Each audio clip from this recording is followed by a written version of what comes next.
People, welcome back to 30 Mins Arsenal with myself and my guy Harry. Harry, 3 points in the bag. What you telling me? Are you Yes, happy or get what? in. Oh my lord, it was ugly, ugly, ugly. But mate, all I care is 3 fucking points in the bag. So I'm a happy lad. I'm sure you are. Lots to talk about, Premiership in full flow, controversies.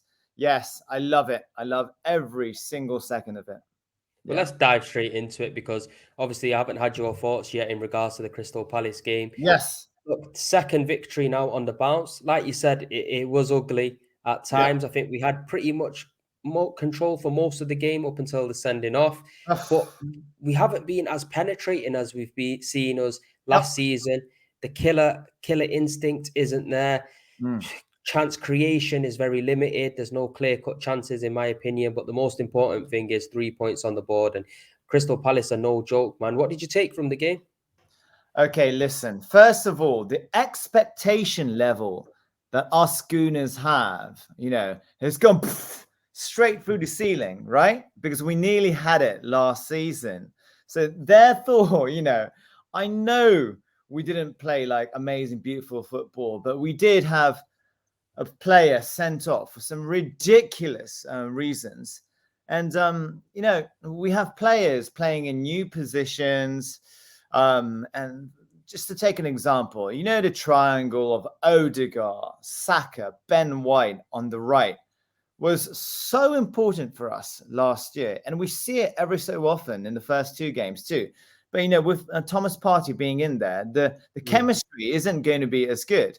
And also on the other side, and we take the example of Tomiyasu and Martinelli. Now, we don't have Jesus up front, and we don't have Zinchenko and Martinelli and linking up, So all in all, I'm okay. I'm okay with the situation. Once we are going to be in full flow with this new system, which is like too fluid, I can't get my hands on it completely yet.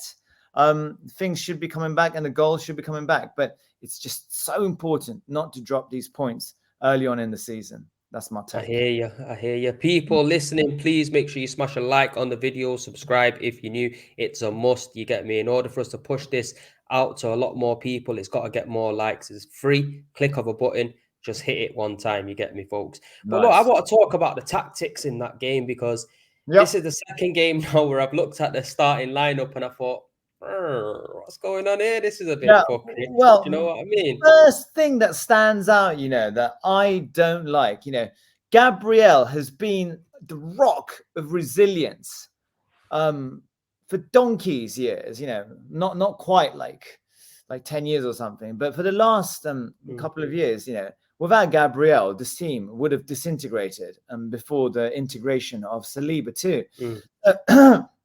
I get it, we've got Champions League and there have been rumors too, but Gabriel's going nowhere. But he's a man that needs to start from the very beginning, right next to Saliba.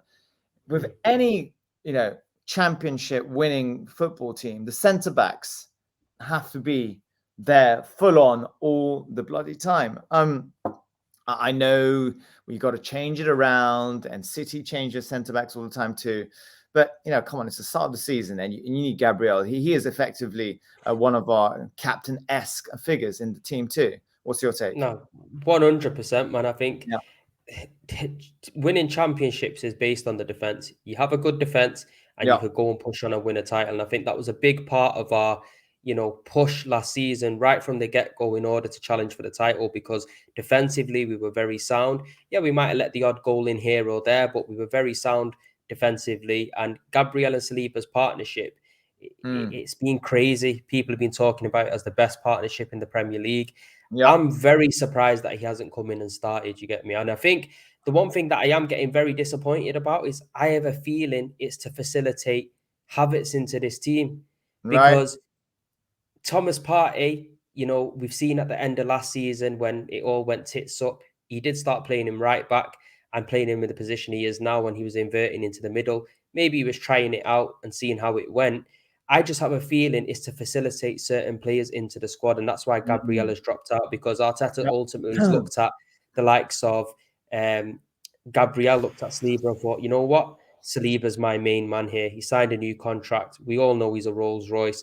Gabriel can be rash at times, and maybe this might be something up with Gabriel. Maybe he might have a little niggle that we're not aware of, or Right. something.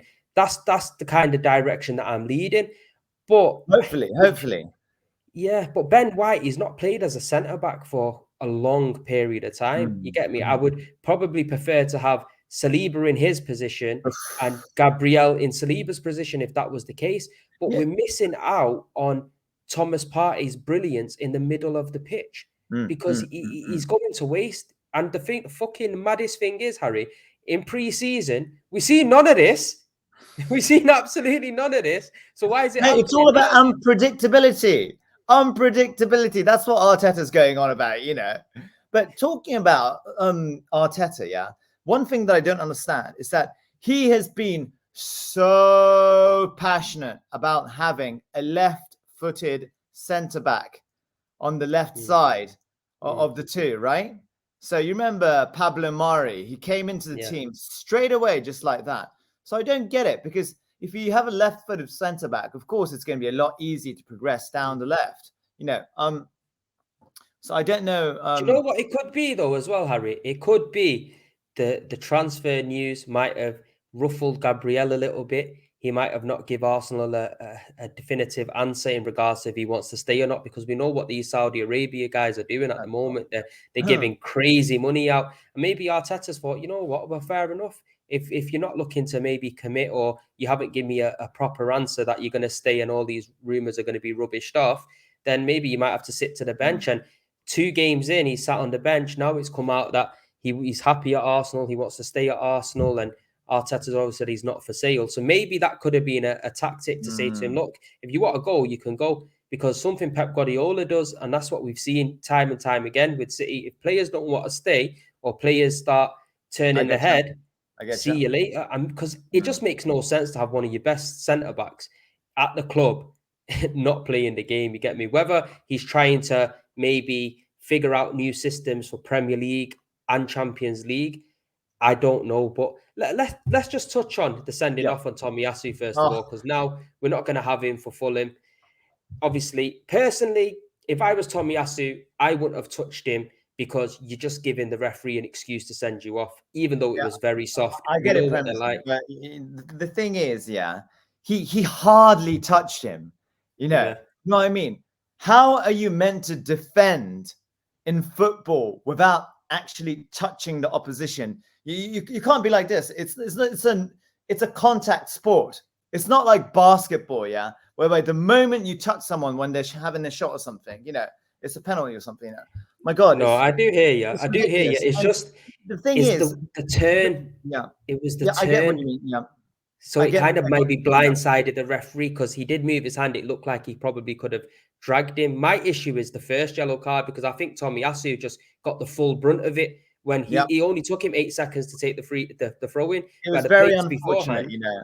It was a yellow card for the team and not really for Tomiyasu personally. So I feel really sorry for the lad, you know, because Havertz was kind of like, Havertz had the ball for what? How long? What, 13 or 14 seconds or something of the sort? You know, something mad. I think it took like 23 seconds in total to take still, it's totally unacceptable. Red card. I do get the point that he should never have given slight bit of a chance for a red, but you know, considering, was it Ayew who completely took out Saka in a very similar situation minutes beforehand? And the whole Japanese Gooner community is going ballistic, saying, you know, this is such a straightforward incident of racism, and like, I'm like, calm down, guys. I get you, but calm the fuck down, you know. And they're all going on about saying, you remember when Tomiyasu got stamped on by that Everton guy? I forget what his name is. It wasn't Onana, was it? It wasn't Onana. It was Holgate or some. No, but you remember when Tomiyasu got stamped? I remember when he got. I don't remember who it was, but I remember when he got stamped away at Goodison. They say it was like the same referee, and I'm like thinking to myself, are you sure it was the same referee? You know, whatnot. But I just feel sorry for the guy. But he's definitely going to get stronger, and he'll learn from this kind of experience. He had an all right game, a pretty decent game up until this moment of madness. Well, I don't know, but I'm going to keep an eye out for this referee now when Tomiyasu is playing. Oh And my if anything lord! like that happens, best believe I'm going to be on the Japanese Gooner side. But I You think, saw his look, face when he brought that second yellow out. Off you yeah. go, off you But go, you my know what son. though, Harry? Yeah, This is now become a new rule where I think 2 games in for everyone, we've seen 4 or 5 red cards already this season. yeah, mate. One of The them red has card been on overturned. McAllister, Liverpool. What a joke, man. You This is saw what that? I'm saying. Yeah, Yeah, yeah. yeah, it's got overturned now anyway. Yes. So they've come out. So it's a bit mad. I think they've come out and made an apology to Wolves as well against Manchester United, where Yeah. they should have had a clear penalty. So many mistakes, and even all of this added time as well that they're getting put on is absolutely bamboozling for me. I Yeah. understand that wasting time is a bit of a fuckery, and we don't want to see that taking place Mm, because we've come across it a lot of times where teams are trying to keep the ball out of play or trying to waste as much as time against us. And it could be a half where we're only playing 30 minutes. And then when you're in a title running, that can have an impact. So I yeah. do agree with the extra time, but moderately as well. Like I'm Mm, seeing 7 minutes get added on. And when I'm watching the game, nothing looks like it's even happening for that kind of minutes to get put on. You get me? Looks like Fergie's joined the board. You get me? Of referees. It's all mad. But look, let's dive yeah. into Champions League and Premier League. Yeah. What Gotcha. team would you think would be better suited playing in the Premier League for Arsenal? So we had 2 11s. Give me an 11 and a system that you'd want to see in the Premier League, and an 11 and a system that you'd want to see in the Okay. Champions League. Well, I'm still hanging on to the beautiful football that we played last season. So obviously, I Mm, want to see a 4-3-3. Thomas Partey playing anchor, and I do agree with you on the situation. The Jacker role. I want to see Declan Rice there. Oh my God, mm, Declan Rice. What a player. He's been absolutely excellent. The intensity that he gives us is absolutely incredible. And so it's a 4-3-3. I wouldn't be surprised if Arteta brings out a similar system in the Champions League, possibly a mm, 4-2-3-1, but also a similar system to the system that he's playing right now with Declan Rice playing as a double pivot, also in a diamond too, coming back, playing left centre back too every so often too. But the player that I want to focus on for the Champions League has to be Leandro Trossard. He's mm. had a quality preseason. He came in January this year, and it's just been excellent. He's got the goods.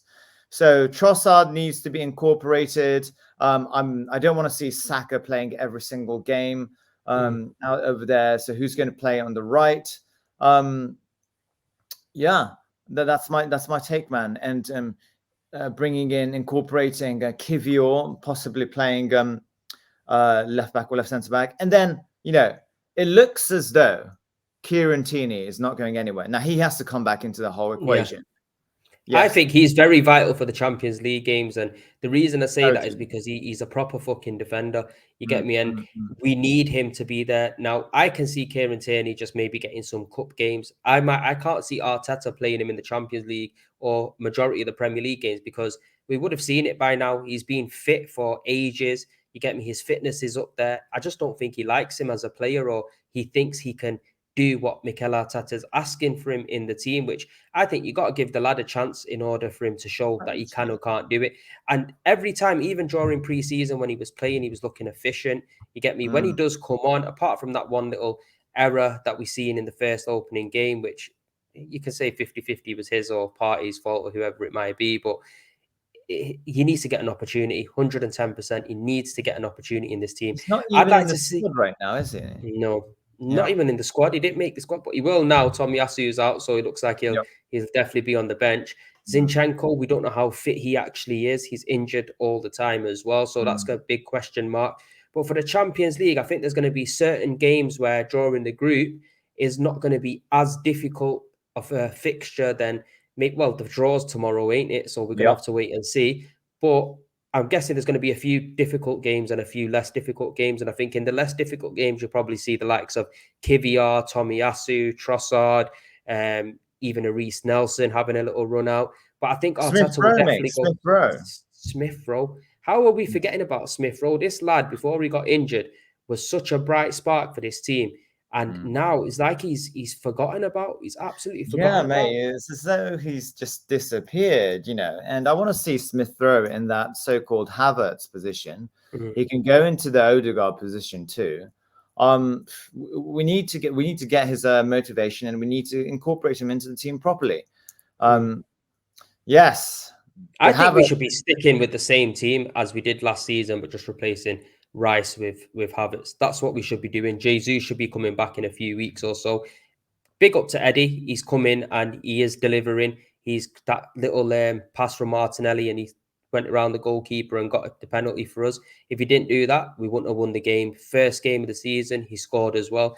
He is getting into them positions like Jesus does, and he is making an impact. So I take my hat off to Eddie Nketiah. However, that little chip that he missed is crazy because Eddie's quite efficient from them kind of positions. Those two chances, you know, first one, the way he rolled the defender over, excellent. But still, if you're looking at a quality strike in the Premiership, those two chances need to be buried. Buried in it, like literally buried. But look, we did touch on a minute ago in regards to Arsenal and Arteta reserving themselves for maybe the latter parts of the season, because we were full throttle last season. You get me? We were turning teams over, scoring 4 or 5 goals. Get me? We were pressing, and then towards the back end of the season, we did start to see a little bit of a burnout. You get me? People might say due to Saliba's injury, we weren't the same, or whoever it might be. But there was definitely a fall off from the Arsenal. Do you reckon he is trying to emulate Man City this season, where we always see City kind of starting off, getting the results, but starting off slow? And then the back end of the season. There is a strong connection between the way that City manage their seasons and the way we've gone into the season too. You know, City, as you say, start off fairly slow, but they get the results. They grind out the results. And this is what's so important. Now, it's like a curve, yeah. Last season, it was like boom towards the end. It just needs to be a slow up and up and up and up, you know.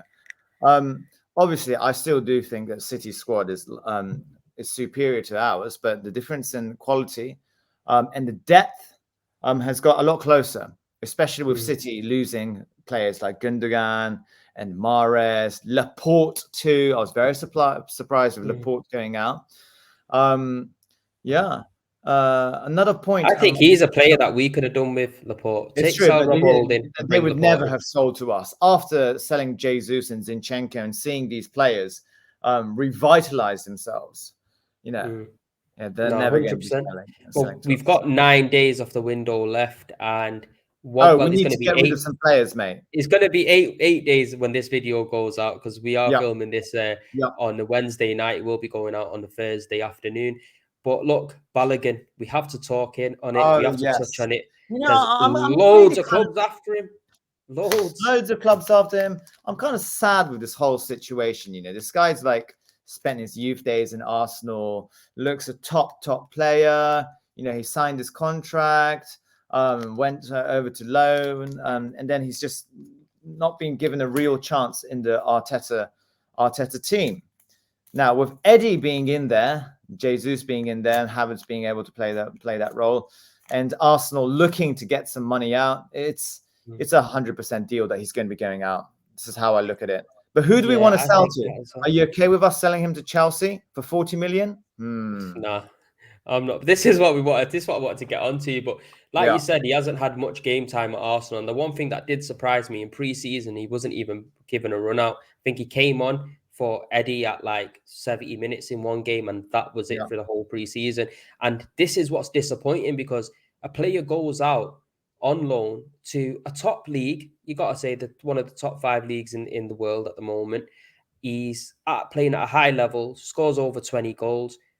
He should be coming back in and giving an opportunity for the manager, the players to see if they can play with him, the fans to see if he's good enough to be at the club. But it looks like that's been shut off straight away. And it might have something to do with his attitude.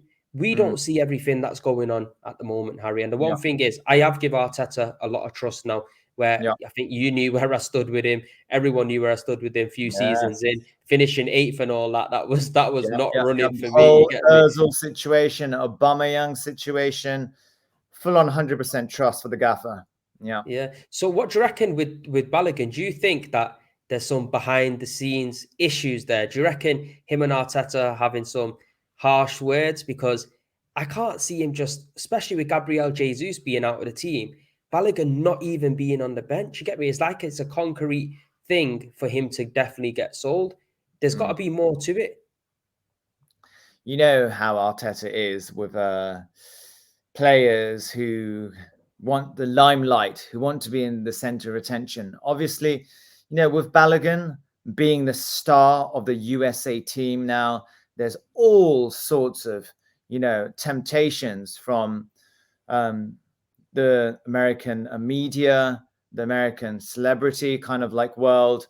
And, even, it sounds so pedantic, but even like changing the hairstyle and some, diamonds in his ears or something, Arteta may look at that and think to himself, listen, too early. But We you should got to have you got to applaud a player that's got confidence in himself, though. exactly. That's what I They're like the about players him. that go to the top and, heights. and he's got a touch that no one's got in our team. It's just that his playing style, and I don't think he's quite really kind of got the Arteta system and the Arteta way to play but by the neck, but we haven't had the chance to even see him, so it's a very, very kind of like disappointing situation. I want to see him. A lot of I want Arsenal to see him. guys We've want to see him. seen him once against Brentford on the opening day. That's all we've seen of him. First appearance. After that, there we go. See you later. Go on loan. Yeah. Have a good time on loan. But look, if we are going to sell him, this is probably the best time to sell him. It's now I or don't never, think mate. His 100 price will drop if we don't sell him. It'll probably hit like 40 to 30, 35 to 40 million in the winter market if he just is frozen out of the team, So Yeah. if we have to do it, Here's an idea for you.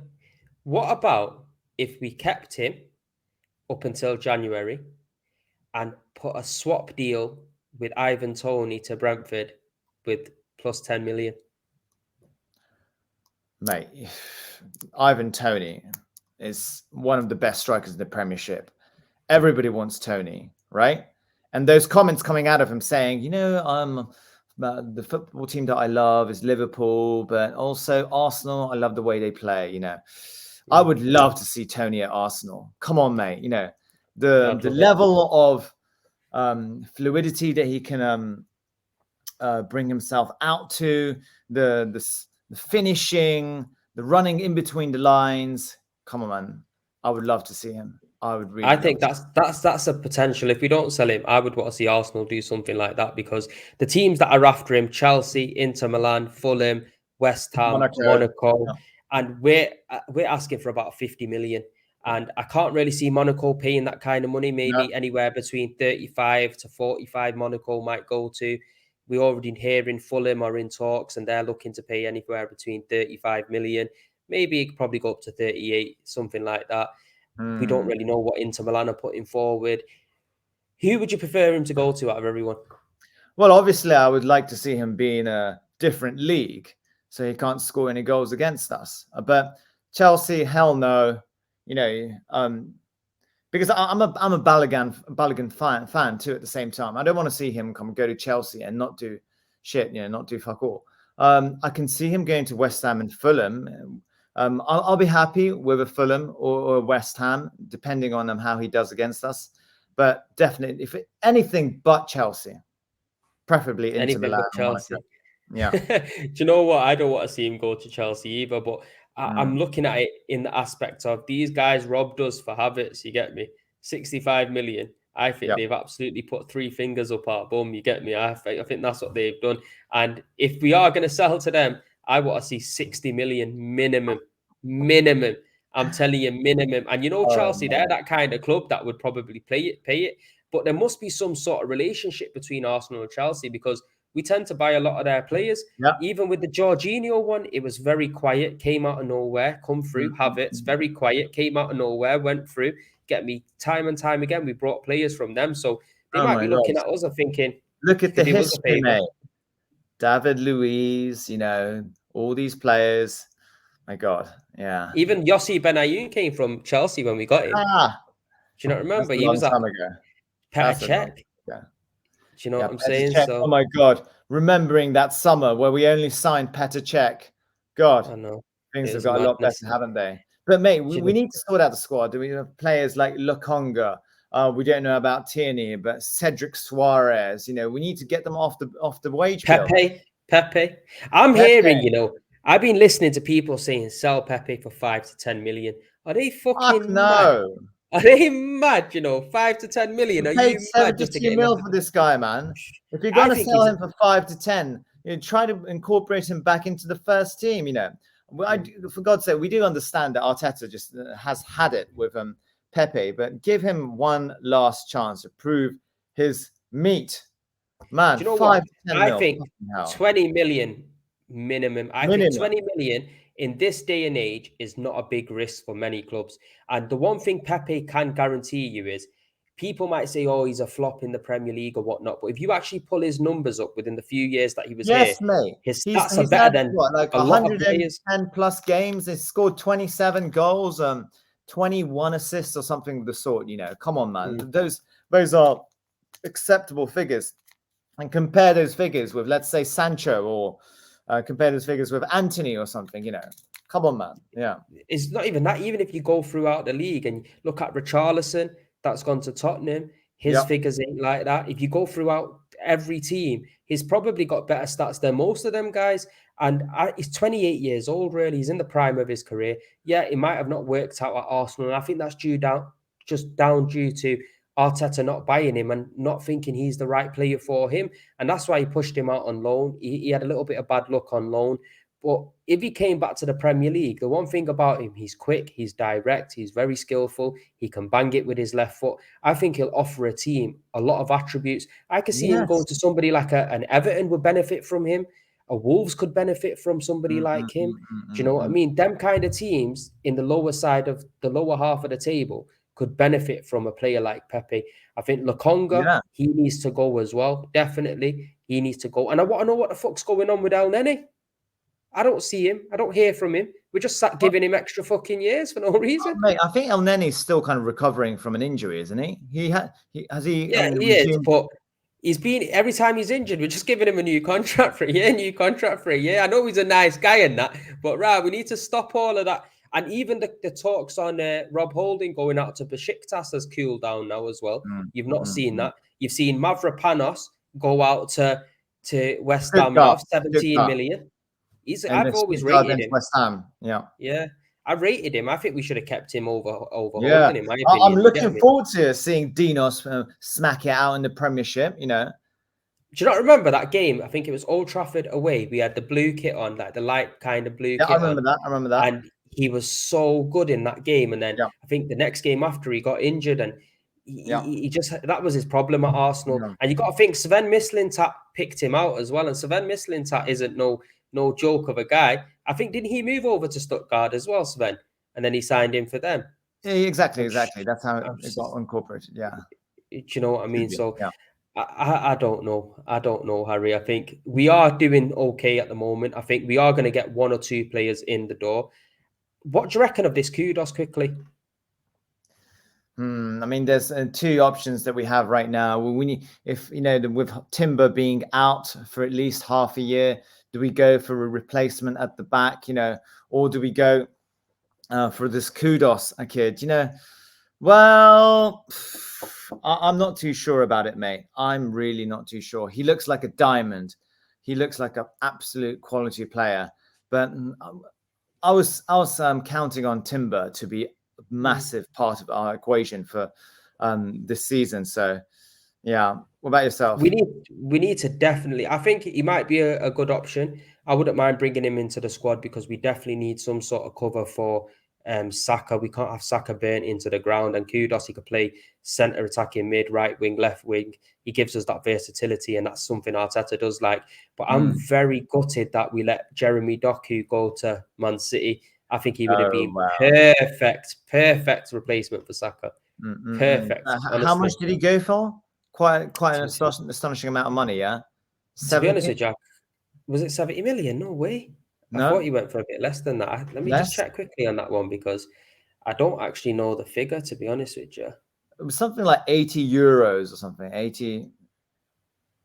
Let's have a look then. Doku. But the only thing is, people talking about his end product isn't so great, but he's a 55.4 million. Oh. So it's not too bad. 21 years old. Oh my God. Wow, that's a bargain. Do you know what? I would either went for him or would have went for Musa Diaby for that Aston Villa got. You get me? We need a bit more on the wings, 100%. But Harry, we have come to the end of the show, and we will be back next week. Please, bro, make sure that you're here next week so we can discuss another victory against Fulham in the bag. Gabriel back in the team, mate. Gabriel back in the team, and I'm hoping to God Havertz gives us some bit of magic apart from all that off the ball running, you know. Yes, he needs to sit on the bench. That's what he needs to do. He needs to sit on the bench. I'm telling you, I want to see Thomas Partey, Declan Rice, Odegaard in that midfield, and get I want to see triangle going on the right hand side again. Yes, I predict a 4-0 win, mate. I'm gonna go all out there, man. It's at home. You're gonna get in. I'm going with a 2-0 win. I think he'll keep the same kind of players and system. I think against Manchester United, that's when you'll see something different. So we're going to have to wait and see. People, it has come to the end of the show. Please smash a like on this video. Subscribe if you're new, and we'll see you next week. Peace out. All right. Lovely. Come on, Arsenal.